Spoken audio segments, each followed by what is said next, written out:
Bienvenue sur le podcast Liberté libérale. Je suis Aurélie, psychologue entrepreneur. Pendant longtemps, j'ai fait ce qu'on attendait de moi, jusqu'au jour où je me suis autorisée à sortir du cadre et à m'épanouir pleinement. Avec ce podcast, j'aimerais vous aider à créer une activité qui vous ressemble. Alors ensemble, incarnons les thérapeutes de demain. Bienvenue dans l'épisode numéro 41 du podcast Liberté libérale. Je suis ravie de vous retrouver aujourd'hui pour aborder le sujet de la création d'un programme en ligne. Comment on crée un programme en ligne quand on n'y connaît rien? Parce que si vous avez envie de passer du libéral au digital pour diversifier votre activité de thérapeute ou simplement exercer autrement, eh bien le digital c'est une bonne solution, mais ça peut en freiner plus d'un parce qu'on se dit qu'on est nul en technique, qu'on n'est pas doué en informatique. Bref, que tout ça c'est pas trop pour nous, mais rassurez-vous, je vais vous révéler les étapes indispensables pour créer un programme en ligne simplement et avant d'entrer dans le vif du sujet, je suis ravie de vous proposer une petite nouveauté, un contenu gratuit. Du 6 au 10 mars, je vais organiser un challenge totalement gratuit pour tous les thérapeutes qui voudraient passer en fait du libéral au digital. Le thème du challenge, c'est 5 jours pour exercer son activité de thérapeute sans faire de consultation. Ça veut dire que pendant 5 jours, je serai en live pendant une trentaine de minutes pour vous exposer un point en particulier, un petit peu comme je le fais avec ces podcasts-là, mais aussi pour échanger avec vous, pour répondre à toutes vos questions et à mener peut-être déjà, certains exercices, certaines prises de conscience pour commencer tout doucement à basculer du libéral au digital, que ce soit totalement ou en complément, bref, ça c'est vous qui voyez. Si vous avez envie de participer à cet événement gratuit, eh bien je vous invite simplement à vous inscrire via le lien qui sera directement en description de cet épisode. J'ai trop hâte de faire ce challenge avec vous. Je pense que ça va être vraiment chouette, donc n'hésitez pas à nous rejoindre et vous aurez bien sûr le replay qui sera disponible pendant 2 semaines. Donc voilà, c'est vraiment un challenge éphémère, donc n'hésitez pas à y participer, ça va être super cool. Bref, entrons dans le vif du sujet de cet épisode de podcast, comment créer un programme en ligne quand on n'y connaît rien? Eh bien, la toute première chose, ça va être de trouver le bon sujet. Ça, je vous en ai probablement déjà parlé, je vais faire un petit tour de nouveau là-dessus parce que c'est vraiment le principal. C'est un petit peu comme construire les fondations d'une maison. Si on ne construit pas les fondations de manière solide, bah, clairement, au premier coup de vent, à la première tempête, votre maison, elle va s'écrouler totale. Et ça, c'est pas ce qu'on veut. On n'a pas du tout envie de passer des mois à construire, un bel intérieur, à faire de la déco et cetera, pour qu'au premier coup de vent, en fait, il y a tout qui s'écroule. On est bien d'accord, n'est-ce pas? Donc eh ben, on va s'attarder sur la première étape qui est de trouver le bon sujet. Parce qu'au delà de la création, bah, on veut le vendre, hein, ce programme. C'est quand même le but. Et il y a rien de pire que de passer des mois à créer quelque chose dont personne ne veut.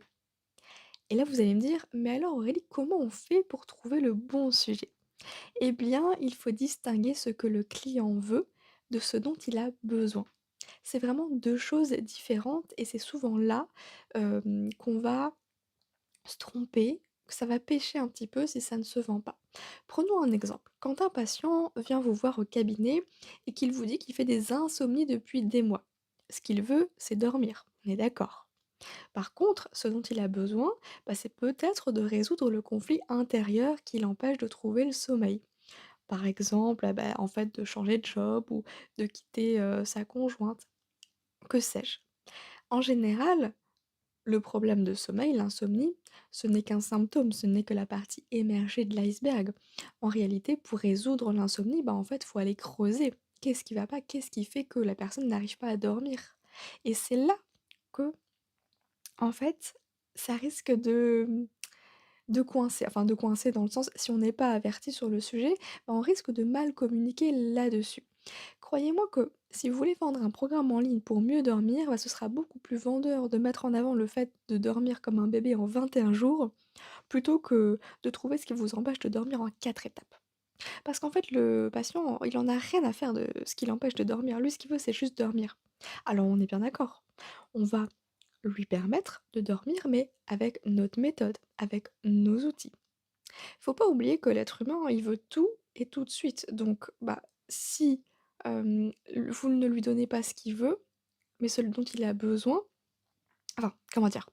Bien sûr que vous allez lui donner ce dont il a besoin, mais vous allez mettre en avant ce qu'il veut. Après tout, c'est vous le professionnel, donc évidemment que la finalité de votre programme, c'est de lui permettre de dormir. Comment? Ça vous appartient. Parce que votre patient au cabinet, bah, il s'en fiche en réalité de savoir quel outil vous allez utiliser, que ce soit l'hypnose, la sophrologie, l'EFT ou le yoga. En réalité, lui, tout ce qu'il veut, c'est dormir. Et probablement que s'il en est là à venir vous voir, c'est qu'il sera prêt à tout pour résoudre son problème. Même des choses en quelles il croit pas trop ou des choses qui l'attirent pas de base, parce qu'en fait, là, il a déjà tout essayé, mais il n'y arrive pas. Il sera prêt à tout si son problème perdure depuis longtemps. Et ça m'amène au deuxième point. Pour créer un programme en ligne qui se vend, il faut répondre à un problème. Et un problème dont le client il a conscience, parce que sinon ça va vous demander une phase d'éducation avant, et ça va prendre énormément de temps. Vous voyez, moi je prends souvent l'exemple de la perte de poids, parce que c'est là-dedans que je suis aussi avec mon programme, avec l'Académie Mincir Autrement. Euh, les gens ils veulent maigrir. Donc évidemment que c'est ce que je mets en avant. Mais peut-être qu'en réalité, les gens, s'ils n'arrivent pas à maigrir, c'est à cause de 3 facteurs. Parce qu'en réalité, ils sont déconnectés de leurs sensations alimentaires.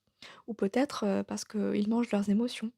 Ou alors peut-être encore qu'en fait, il y a un traumatisme inconscient, il y a des blocages, des bénéfices secondaires qui sont trop importants pour réussir à maigrir malgré le désir extrêmement fort du client. OK? Et là, ça va m'amener à la deuxième phase, c'est la création. La création pure et dure, parce que une fois que vous avez trouvé le bon sujet, évidemment, on va passer à la phase de création.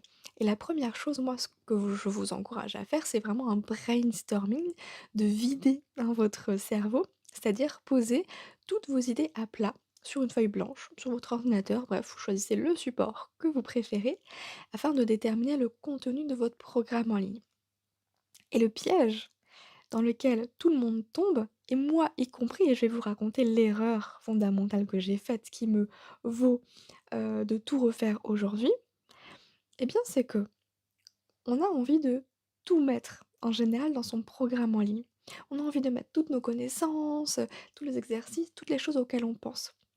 Mais n'oubliez pas que votre client, en fait, il n'a pas payé pour tout savoir, mais pour avoir un raccourci, pour avoir l'essentiel des informations dont il a besoin pour régler son problème d'insomnie.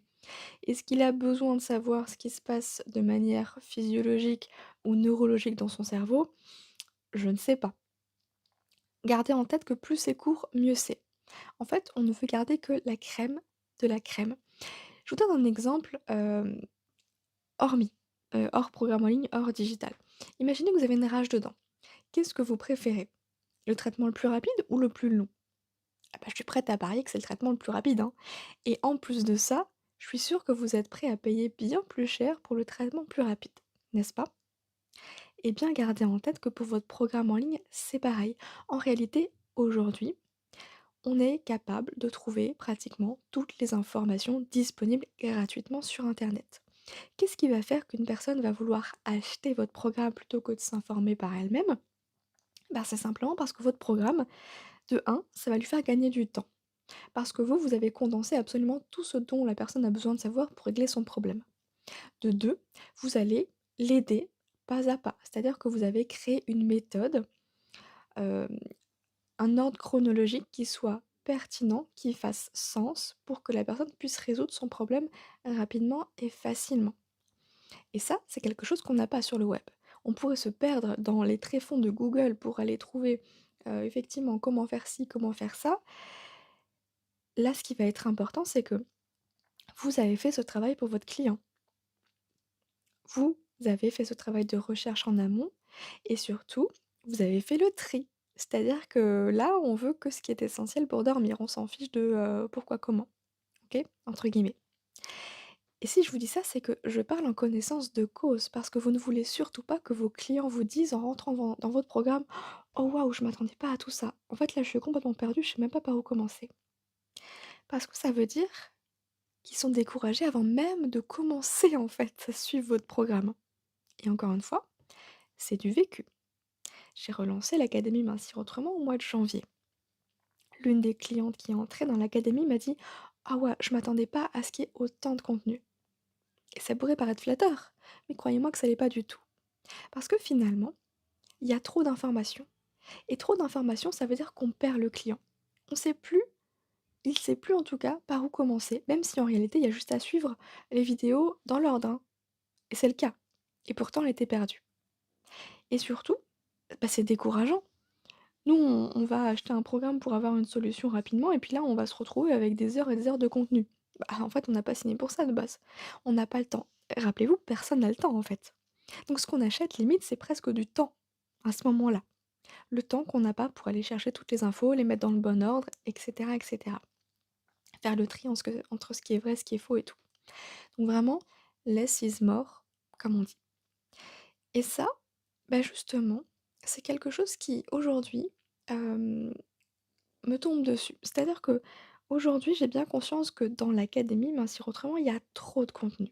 Vraiment, j'ai tout mis et c'est une erreur et ça, je m'en rends compte seulement maintenant. Ça veut dire que je vais devoir recommencer de zéro et ça, je peux vous dire que moi, ça me décourage. Juste de savoir qu'en fait, je vais devoir faire le tri entre tout ce que j'ai mis en ligne. Et bah, ouais, c'est décourageant parce qu'il y a trop de choses. Donc même moi, ça me décourage. Et pourtant, je vais le faire. Cette année, c'est dédié à la refonte de l'académie Mincir Autrement. Et c'est juste que je vais tout refaire de fond en comble pour que ça ait plus de sens. Et ça, si j'avais eu cette info dès le début, je n'aurais pas fait cette erreur. Donc je vous le dis parce qu'en créant l'école Liberté Libérale, bah ça, j'y ai pensé. Je n'ai mis que l'essentiel, ce dont vous avez besoin de retrouver pour réussir à créer votre programme en ligne. Pas de, blabla superficiel et cetera. On va droit au but, à l'essentiel et je suis connue un peu pour ça justement, pour, hem, aller directement à l'essentiel, notamment si vous avez suivi la formation Visibilité Plus, mais aussi pour retranscrire des concepts un petit peu obscurs et les rendre clairs. Ça, c'est un petit peu ma force, j'en ai pris conscience ces derniers temps. Donc vraiment, si vous avez envie d'en mettre plus et encore plus, sachez que en réalité, là, c'est votre syndrome de l'imposteur qui est en train de vous souffler à l'oreille que vous êtes pas assez, qu'il en faut plus. Et on a tendance à se dire que si on vend un programme plus cher, il faut ajouter plus de choses. Et ça, j'y l'ai pensé pendant très longtemps et encore aujourd'hui, c'est cette pensée qui me vient en premier. Et pourtant, je sais au fond que, en réalité, ben, payer un programme plus cher, c'est simplement avoir accès à quelque chose qui est encore plus réduit en termes de contenu, en termes de temps pour aller vraiment, encore une fois, à l'essentiel. On ne veut garder que ce qui va permettre au client d'avoir sa transformation, de résoudre son problème. Donc n'écoutez pas cette petite voix qui vous dit d'ajouter encore plus de contenu parce que c'est juste votre syndrome de l'imposteur et ce que ça va faire, c'est juste vous rassurez vous, mais ça va complètement perdre vos clients. Donc ça, vraiment, c'est très mauvais. Je vous le dis, encore une fois, parce que je suis passée par là et aujourd'hui j'en paye le prix. OK? Alors concrètement, on fait comment pour créer un programme en ligne?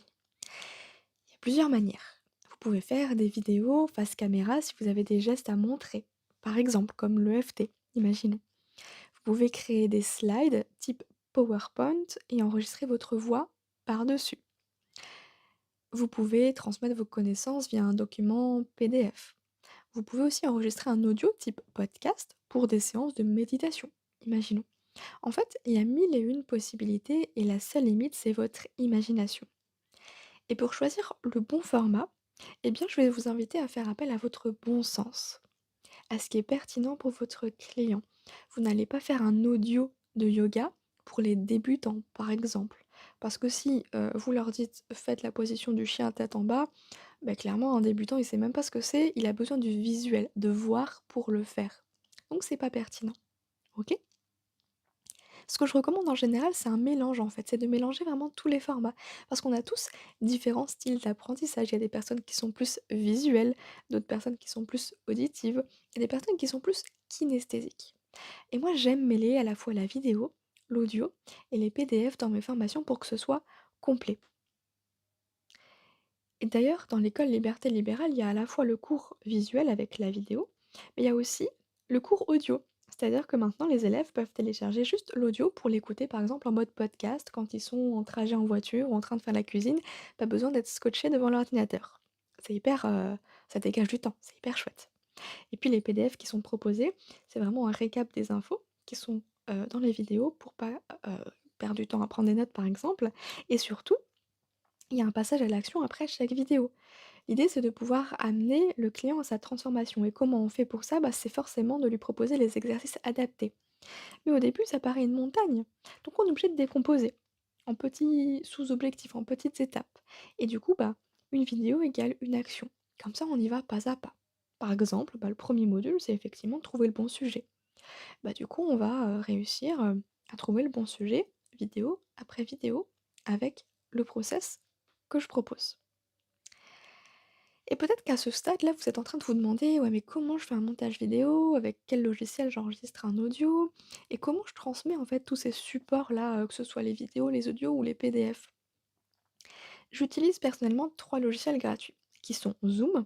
Zoom, vous connaissez tous, j'imagine, pour enregistrer en vidéo, heu, le le module. Canva, pour créer à la fois les slides, mais aussi le PDF. Et Audacity qui est un logiciel d'enregistrement. C'est d'ailleurs le logiciel avec lequel, je vais enregistrer les podcasts, notamment. C'est un logiciel gratuit sur PC. Et en ce qui concerne l'hébergement de mon programme en ligne, si vous avez déjà acheté un programme chez moi, vous savez que, bah, au début, je passais par un système de PDF. Maintenant, je passe par un système où vous êtes directement dans une plateforme et vous avez absolument tout qui est hébergé au même endroit. Et cette plateforme-là, elle s'appelle system.io. C'est une plateforme française avec un excellent rapport qualité-prix et c'est aussi la moins chère du marché, c'est pour ça que moi je l'ai choisie. Et c'est celle, que je vous recommande, vivement à choisir si vous avez envie de créer votre premier programme en ligne, parce que vraiment elle est top et alors le service client, j'ai rien à dire. Ils sont hyper réactifs, en moins de 24 heures, vous avez une réponse absolument à toutes vos questions. Et sachez que, bah, si vous êtes nul en technique, bah, moi je vous apprends absolument tout, hein, dans l'école Liberté Libérale avec justement des tutos, pas à pas, où je filme directement mon écran. Comment on fait un montage, vidéo?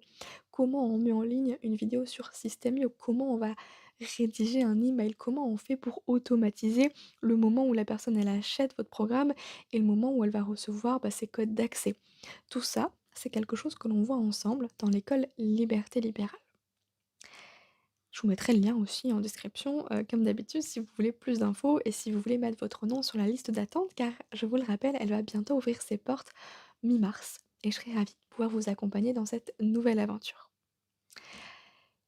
Et avant de terminer cet épisode, j'ai juste envie de vous dire que souvent les thérapeutes pensent que le plus dur est passé une fois que le programme en ligne est créé. Mais ils se trompent parce qu'en réalité, bah, le travail ne s'arrête pas là. Puisque maintenant, bah, il faut le vendre, votre programme. Et c'est là où ça se corse, n'est-ce pas? On dirait que le mot «vendre», c'est un gros mot. Et je le sais, je suis passée par là, hein, moi aussi. Je peux vous dire que ce qui m'a aidée, c'est justement de travailler mon mindset, mon état d'esprit et notamment, bah, de travailler sur mes croyances autour de la vente. On a beau avoir le meilleur programme du monde, si on n'ose pas en parler parce qu'on estime que la vente, c'est mal, bah, pardon de vous le dire, mais vous avez perdu votre temps, hein. Heureusement, dans l'école Liberté Libérale, on travaille à la fois la stratégie et le mindset. Donc il y a l'aspect aussi coaching mindset. C'est hyper important. Pour moi, c'est presque le plus important parce que si on n'a pas le bon état d'esprit, on fait rien. Si on a des mauvaises pensées à propos de ce qu'on est en train de faire, bah, en fait, on fait rien, on est dans la procrastination. Et ça, peut-être que ça vous parle, cette procrastination. Donc là, je vous ai parlé vraiment des 2 étapes, comment créer un programme en ligne avec vraiment la partie, trouver le bon sujet et la partie création. Mais si vous avez envie d'en savoir plus, notamment les 2 autres étapes d'après, c'est-à-dire la vente et l'optimisation, eh bien, je vous invite à jeter un œil, au guide pour créer son premier programme en ligne.